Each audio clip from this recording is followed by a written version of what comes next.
అసలు వీళ్ళు కూతుర్లో లేకపోతే రాక్షసులో అర్థం కావట్లేదు. ఇంత ఘోరంగా తయారయ్యారు. నల్గొండ డిస్ట్రిక్ట్‌లో అయితే దారుణం అయితే జరిగింది. పాపం ఒక పెద్దావిడ తనకైతే ఇద్దరు కూతుర్లయితే ఉన్నారు.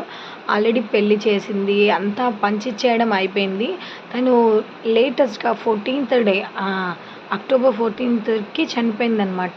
చనిపోయిన తర్వాత ఇంకా ఇద్దరు కూతుర్ల దగ్గర 1 మంత్, 1 మంత్ ఉండేదంట. సో, చిన్న కూతురు దగ్గర ఉంది. తర్వాత పెద్ద కూతురు దగ్గరకొచ్చేసరికి కొంచెం హెల్త్ బాలేదు, చనిపోయింది. సో, ఇంకా చిన్న కూతురు తీసుకొచ్చి ఇంకా పెద్ద కూతురు వాళ్ళ ఇంట్లో వదిలేసి ఇంకా వెళ్ళిపోయిందనమాట. మరి అంత్యక్రియలు చేయాలి కదా! సో, అమ్మ దగ్గర ఒక 10 తులాస్ గోల్డ్, 100 తులాస్ సిల్వర్ అయితే ఉంది. అది కాకుండా ఒక 12 లక్షలు కూడా ఉన్నాయంట. అవన్నీ కూడా చిన్న కూతురు దగ్గర ఉన్నాయి. సో, పెద్ద కూతురైతే అడుగుతుందనమాట. అవన్నీ తీసుకొచ్చి మనం పంచుకుంటేనే ఇప్పుడు ఈ అంత్యక్రియలు అనేవి చేస్తాను, లేకపోతే నేను చెయ్యను అని ఇద్దరు అయితే మొండిగా కూర్చున్నారు. నిజంగా ఇంత ఘోరంగా మనిషి చనిపోయి అక్కడ అంత్యక్రియలు చేయాల్సిన టైంలో ఈ ఆస్తి కోసం గొడవ పడుతున్నారు. తర్వాత పడలేరా? తర్వాత పెద్ద మనుషులు కూర్చోబెట్టి మాట్లాడుకోలేదా?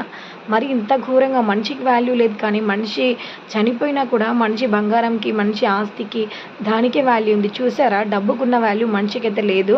సో, మనిషి ఉన్నా లేకున్నా పర్లేదు, కానీ మనిషి సంపాదించిన బంగారం, మనిషి సంపాదించిన ఆస్తి మాత్రం కావాలి. ఆస్తి కోసం గొడవ పడుతూ ఈ రోజు వరకు కూడా అంత్యక్రియలు అయితే చేయలేదు.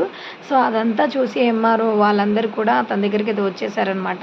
సో, ఇప్పటికీ అంత్యక్రియలు అనేవి జరుగుతాయో లేవో అన్న డౌట్‌తోనే ఉన్నారనమాట. ఆ ఊర్లో వాళ్ళందరూ షాక్ అవుతున్నారు. పెళ్ళి అప్పుడే చాలా చాలా ఇచ్చి పెళ్లి చేసిందంట తల్లి. అయినా కూడా ఇప్పుడు మళ్ళీ తల్లి దగ్గర, తల్లి చనిపోయింది, ఇంకా చిన్న కూతురు మొత్తం అన్నీ పెట్టేసుకుంది దగ్గర. మరి అవన్నీ తీసుకురా అంటే తీసుకురావట్లేదు. పెద్ద అక్క చెప్పినప్పుడు వినట్లేదనమాట.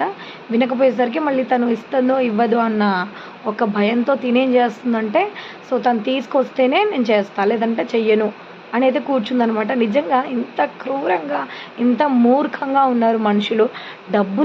డబ్బుల కోసం సొంత తల్లికి చేయాల్సిన అంత్యక్రియలు కూడా చేయలేకపోతున్నారు. ఇలాంటి దరిద్రులని ఏం చేయాలి చెప్పండి? మనిషి దగ్గర డబ్బు ఉన్నా తప్పే, డబ్బు లేకపోయినా తప్పే. డబ్బు ఉంటేనేమో ఇలాంటి రోగాలు వస్తున్నాయి మనుషులకి.